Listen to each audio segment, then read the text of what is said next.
राधे राधे मेरी YouTube family. आज मैं आपके साथ शेयर करने जा रही हूँ गोभी और पालक का एक सुपर टेस्टी नाश्ते की रेसिपी। पालक के पकोड़े, पालक की भजिया इंटरनेट पर एक तरीके से ना ट्रेंड कर रहे हैं। मतलब हर तीसरे घर में आप लगा सकते हो कि पालक के जो पकोड़े हैं ना वो बन ही रहे हैं। अब ठंड भी बहुत ज़्यादा हो रही है और ठंड में बैठे बैठे चाय पीने का बहुत मन करता है, लेकिन चाय के साथ कुछ ना कुछ नाश्ता भी खाने का ज़रूर से मन करता है। अब पालक जो है हमारे तो खेत में ही उगा हुआ है, मतलब हमने अपने खेत में पालक बोया हुआ है, तो हमारे घर में तो पालक 24 घंटे ही रहता है। और पालक की मैं बहुत सारी रेसिपियाँ भी बनाती ही रहती हूँ और आपके साथ शेयर भी करती रहती हूँ। आज मैंने बहुत ही ज़्यादा सुपर टेस्टी पालक और गोभी का नाश्ता बनाया है, जो कि सभी को बहुत ही ज़्यादा पसंद भी आया था।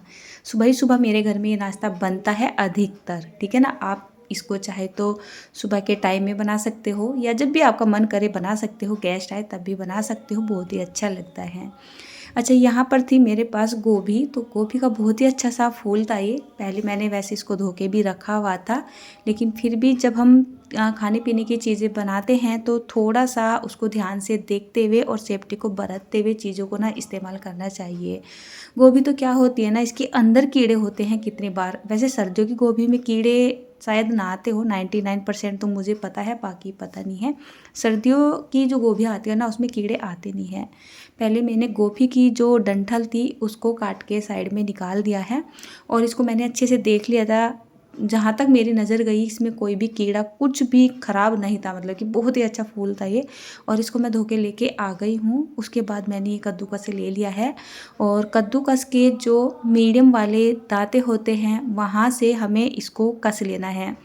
आप चाहे तो नॉर्मली जैसे हमारा फूड प्रोसीजर होता है ना उसमें काम करना बहुत ही आसान होता है, बट मुझे थोड़ा सा उठाने में आलस आ रहा था क्योंकि उसको ना साफ़ भी करना होता है, तो मैंने यहाँ पर कद्दूकस ही ले लिया है। फिर एक बात और भी है, कुछ कमेंट्स आते हैं कि दीदी आपने जो फूड प्रोसीजर में सब्जियों को चॉप किया है ये हर किसी के पास नहीं होता है, तो फिर हम क्या करें। तो कद्दूकस एक बेस्ट ऑप्शन होता है जो कि किसी न किसी रूप में हर किसी के घर में होता ही है।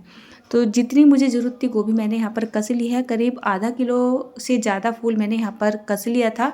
उसके बाद मैंने यहाँ पर ले लिया था अदरक। अदरक तो मैंने खूब सारा लिया है। आजकल बच्चे अदरक का जो टेस्ट है ना बहुत ही ज़्यादा पसंद कर रहे हैं। अब मुझे इसको दरदरा सा ही कूटना पीसना था, तो अब मैं क्या यहाँ पर सिलबट्टा या फिर इमाम जिस्ता या फिर मिक्सी वगैरह उठाती फिरती, तो मैंने यहाँ पर ही अदरक को भी कस लिया है।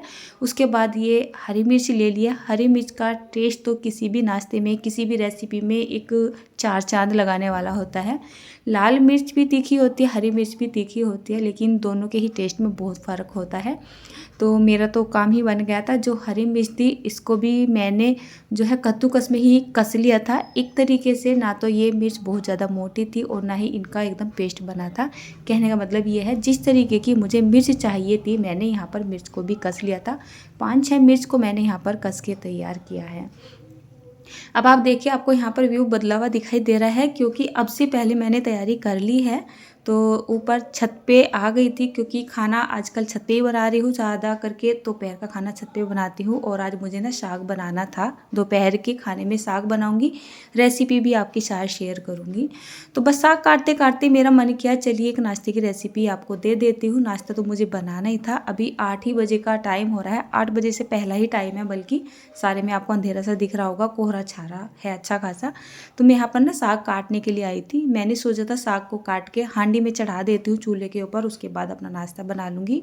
फिर सोचा चलिए नाश्ते में आज पालक के ही मतलब पालक से ही बना हुआ कोई नाश्ता बना लेती हूँ। तो बस पालक तो कट ही रहा था, उसी में से मैंने थोड़ा सा पालक ले लिया है नाश्ता बनाने के लिए। और आजकल बहुत ज़्यादा ठंड सी हो रही है ना, हमारे यहाँ पे तो हो रही है, पता नहीं आपके यहाँ पर कैसी ठंड हो रही होगी। आप कमेंट करके बताइएगा कि आप कहाँ कहाँ से मेरी वीडियोस को देखते हैं और आपके यहाँ पर मौसम का क्या हालचाल रहता है। आप सर्दी हो या गर्मी हो किस हिसाब से रहती है। चलिए, तो पालक वगैरह काटने के बाद आ चुकी हूँ अपने किचन काउंटर पर, क्योंकि सुबह का नाश्ता तो मैं नीचे ही बनाती हूँ, दोपहर का खाना ऊपर और फिर शाम का खाना नीचे बनाती हूँ। इन दोनों ही चीज़ों को मैंने डाल लिया है एक बड़ी सी मिक्सिंग बाउल में। मतलब पालक और जो गोभी अदरक मिर्च वगैरह कूट के तैयार की थी। यहाँ पर थोड़े थोड़े से मिर्च मसाले डालेंगे, जैसे कि आधा चम्मच के जितना हल्दी पाउडर, एक बढ़िया सा चम्मच या फिर टेस्ट के हिसाब से हम नमक डाल देते हैं, आधा चम्मच के जितना लाल मिर्च का पाउडर भी डाल देंगे, आधा चम्मच के जितना डालेंगे डालेंगे यहाँ पर खड़ा जीरा, उसके बाद हल्का सा डाल देते हैं काला नमक, ऐसी कोई 1/4 या 1/3 चम्मच के जितना। उसके बाद मैंने गरम मसाला और थोड़ी सी अजवाइन भी डाल दी है। उसके बाद यहाँ पर डाल देते हैं हम हींग। अब सर्दी की कोई भी मतलब नाश्ते वाली रेसिपी बना रहे हो ना, तो थोड़ी सी अजवाइन ज़रूर से डाल दिया करें, क्योंकि अजवाइन का जो तासीर होता है ना वो गर्म होता है और सर्दियों में बहुत अच्छी भी रहती है खाने में, डाइजेशन सिस्टम के लिए तो बहुत ही अच्छी होती है। उसके बाद मैंने यहाँ पर बेसन डाल लिया है और साथ में यहाँ पर सूजी भी डाल ली है। तो करीब 200 ग्राम के जितना मैंने बारीक वाला बेसन डाला है और करीब 50 ग्राम के जितनी मैंने यहाँ पर ये सूजी डाल ली है। तो मेरे पास तो मोटी ही सूजी थी, वो डाल ली है। सूजी डालने से नाश्ते में एक क्रंच बनी या फिर मतलब क्रिस्पी से हो जाते हैं ना, मतलब टेस्ट अच्छा आता है। कहने का मतलब ये है अच्छी खासी ना जाली बनती है। ठीक है, तो सभी चीज़ें डालने के बाद मैंने यहाँ पर थोड़ा थोड़ा करके पानी को डाला है और इसको अच्छे से मिक्स कर लिया है। ध्यान रहे ज़्यादा पानी नहीं डालना है, क्योंकि जो पालक वगैरह है गोभी है वो उससे भी जो मॉइस्चर है ना वो रिलीज़ होगा। नमक हमने डाल ही दिया है, नमक डालते के साथ ही जो सब्जी है वो भी अपना मॉइस्चर को रिलीज़ कर देगी। तो बस हमें इसको कुछ इस तरीके से बाइंड करना है कि इस तरीके से बाइंड सा हो जाए। एक तरीके से घोल नहीं बनना चाहिए, बस ऐसे होना चाहिए। अब इसको हमें छोड़ना है रेस्ट पे। ज़्यादा देर के लिए नहीं छोड़ूंगी, क्योंकि अब मेरे पास इतना टाइम नहीं है। 10 से 15 मिनट का ही मेरे पास टाइम है। पूजा ख़त्म होने वाली है। वैसे भोग के लिए अंदर से आवाज़ आ चुकी है, फिर भी मैंने बोल दिया था कि 10-15 मिनट मुझे लग जाएंगे। तो फटाफट से जितना भी टाइम मिलेगा जो है मैंने जो मिश्रण था उसको रेस्ट पे छोड़ दिया है, जब तक हमारा तेल वगैरह गर्म होगा। थोड़ा बहुत जो काउंटर वगैरह गंदा हो जाता है उसको मैंने साफ़ कर दिया है और कढ़ाई में डाल दिया है सरसों का तेल। मैं नाश्ते सरसों के तेल में बनाती हूँ और इस तेल का रंग इतना गहरा या डार्क इसलिए है क्योंकि ये घर का ही तेल है। सरसों ले लेते हैं और सरसों का तेल बनवाते हैं, तो सरसों का जो तेल होता है ना उसका कलर डार्क ही हो जाता है। एक बार फिर से इसको हल्का सा फेंट लेते हैं। तो देखिए जो हमारा बेसन और सूजी है ना वो अच्छे से ना फूल सी चुकी है। एक तरीके से इसमें जो ग्लूटन होता है वो डेवलप हो रहा है, मतलब तैयार हो रहा है। इसको मिला देने के बाद तेल का टेम्परेचर जब मीडियम टू हाई के बीच में आ जाएगा, हम इस तरीके से छोटे छोटे ये भजिया टाइप, पकोड़े टाइप या पकौड़ी हम यहाँ पर डाल देंगे। तो थोड़ा सा ना स्पेस बनाते हुए डालेंगे। आज मैंने अपनी ये जो है सिल्वर की कढ़ाई निकाल ली है और सिल्वर की कढ़ाई में खाना बनाना वैसे ज़्यादा सही नहीं रहता है, लेकिन कभी कभी ना चलता है ना। मतलब थोड़ी सी बड़ी कढ़ाई थी ये। जो मेरी स्टील की कढ़ाई है ना वो छोटी है और उसमें जैसे मैं तेल डालती हूँ और चीज़ें फ्राई करती हूँ तो तेल ना मतलब ऊपर को निकल ही जाता है, उसको मांजने धोने में बड़ी दिक्कत सी हो जाती है। मैंने सोचा चलिए मेरे पास रखी हुई है और काफ़ी बड़ी कढ़ाई है, इसमें बनाने में बड़ा मज़ा सा भी आएगा और आसानी से ना बन भी जाएंगे।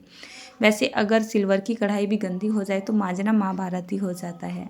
अच्छा, रेसिपी पे आते हैं। जैसे मैंने इनको डाल तो दिया था, इनको करीब 5 से 6 मिनट के लिए गैस का फ्लेम मीडियम टू हाई के बीच में रखते हुए लगातार साथ चलाते हुए, यानी बीच बीच में चलाते हुए अच्छा सा क्रिस्पी होने तक या फिर गोल्डन ब्राउन होने तक इनको सेक लेना है। देखिए, तो आप चाहे तो इनको पूरा ही सेक सकते हैं 100%, और आप चाहे तो मेरी तरह भी कर सकते हैं। जैसे कि आप सभी को पता ही है कि मैं कभी भी इस तरीके के नाश्ते एक ही बार में फ्राई नहीं करती हूँ, क्योंकि ये नाश्ते गरम गरम ज़्यादा अच्छे लगते हैं और गरम गरम जब खाए जाते हैं, जब खाने वाले एक साथ बैठ जाते हैं, तो जैसे घर में भोग लगेगा तो 8 से 10 मिनट का टाइम ना लग जाता है।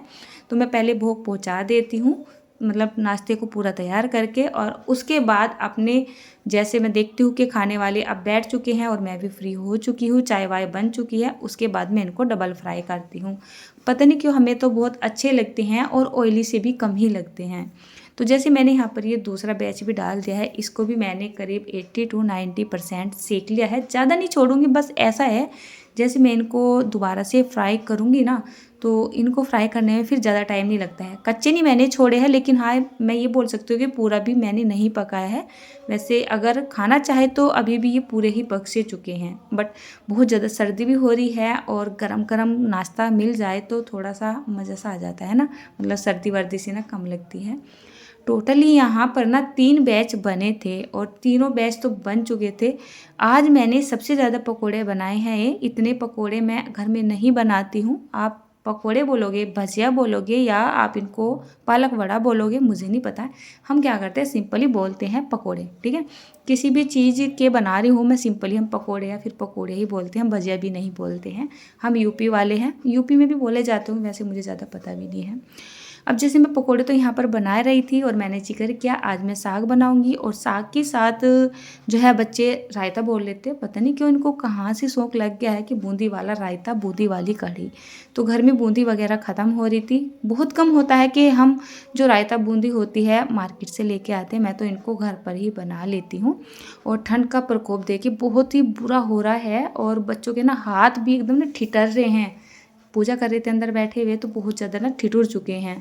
तो बच्चे यहाँ पर अपना हाथ वाथ सेकने लग गए हैं। एक साइड में दूध भी गर्म हो रहा है, और मैंने यहाँ पर थोड़ा सा घोल तैयार कर लिया है अपना बूंदी बनाने का। बूंदी बनाना तो बहुत ही आसान होता है, मैंने अपने चैनल पे वैसे इसकी रेसिपी डाली भी हुई है बूंदी बनाने की, ठीक है ना। मार्केट से हम लेके आते हैं तो बहुत थोड़ी सी आती हैं, 8-10 रुपये का पैक लेके आते हैं, और उसमें मुट्ठी भर भी बूंदियाँ नहीं निकलती है। 8-10 रुपये का बेसन ला के इतनी सारी बूंदियाँ बन जाती है कि आप 10 बार उनसे रायता बना लोगे और दूसरा घर पे बना के तैयार कर लोगे। तो चलिए, तेल तो जैसे गर्म हो ही रहा था, मैंने सोचा लगे हाँ तो ये भी काम निपटा ही लेती हूँ। ज़्यादा तो नहीं बनाऊँगी, बस 2 या 3 ही बैच बनाऊँगी, लेकिन हाँ इतनी बूंदियाँ बन के तैयार हो जाएगी कि कम से कम इसमें 2 से 3 बार हमारे घर में रायता बन जाएगा, है ना। तो और ज़्यादा भी बेसन नहीं मैंने डाला था, ऐसा कोई 1 से 2 चम्मच के जितना ही बेसन बच रहा होगा। तो इधर हमारी बूंदियाँ तैयार हो चुकी है, और बस अब तैयारी हो चुकी है भोग लगने की। तो मैंने बोला था कि मैं दोबारा से फ्राई करती हूँ। भोग की प्लेट भी आ चुकी है। ये आप थाली देखिए जो सबसे आगे रखी हुई है, बहुत ही प्यारी सी थाली है, लड्डू गोपाल के लिए लेके आए थे हम, बहुत प्यारी लग रही थी। लड्डू गोपाल का ख्याल आया तो हमने सोचा चलिए खरीद लेते हैं। एक थाली और लेके आऊँगी जो कि राधे कृष्ण जी के लिए लेके आऊँगी। तो बच्चों ने दूध वगैरह भी मतलब गर्म कर लिया था, और मैंने भोग के लिए भी पकोड़े जो है डबल फ्राई कर दिए हैं। और जब तक भोग लग के बाहर आएगा मैं थोड़ा बहुत अपना काम भी निपटा लूँगी और चाय बना लूँगी, और जो ये टोटल पकोड़े हैं इनको भी तैयार कर लूँगी। तो चलिए पहले आपको दिखाने वाला काम ख़त्म कर देती हूँ। तो खूब सारे पकोड़े बनकर तो यहाँ पर तैयार हो गए हैं। तोड़ के दिखाना बहुत ही ज़्यादा ज़रूरी है आपको। तो ये देखिए एक पकोड़ा जैसे मैंने आपको तोड़ के दिखाया, तो बिल्कुल इसमें अंदर से जाली जाली सी बनी हुई है, और पालक भी दिखाई दे रहा है, और गोभी का तो इसमें पता भी नहीं है कि नहीं। मतलब खाने के बाद हर कोई यही पूछने वाला है कि किस चीज़ के पकोड़े हैं। गोभी का पता नहीं आएगा, गोभी का केवल मतलब पता नहीं लगेगा, और केवल इसका ना टेस्ट ही टेस्ट आएगा। आज सुबह से ही अच्छी खासी ना धूप निकल गई है, 9-9:15 बजे के बाद। तो 9-9:15 बजे का टाइम हो चुका है, तो हम अपना चाय नाश्ता लेके ना ऊपर आ चुके हैं छत पे। ज़्यादा करके सर्दियों में हमारा टाइम छत पे ही बीतता है। और आगे देखिए आप, देखिए तो आज पहली बार ये पकोड़े हैं, भजिया है या फिर वड़ा है, खाए जा रहे हैं टोमेटो चटनी के साथ। इस चटनी को मैंने घर पे ही बना के तैयार किया था। कैसा लग रहा? बहुत टेस्टी, बढ़िया, बहुत टेस्टी।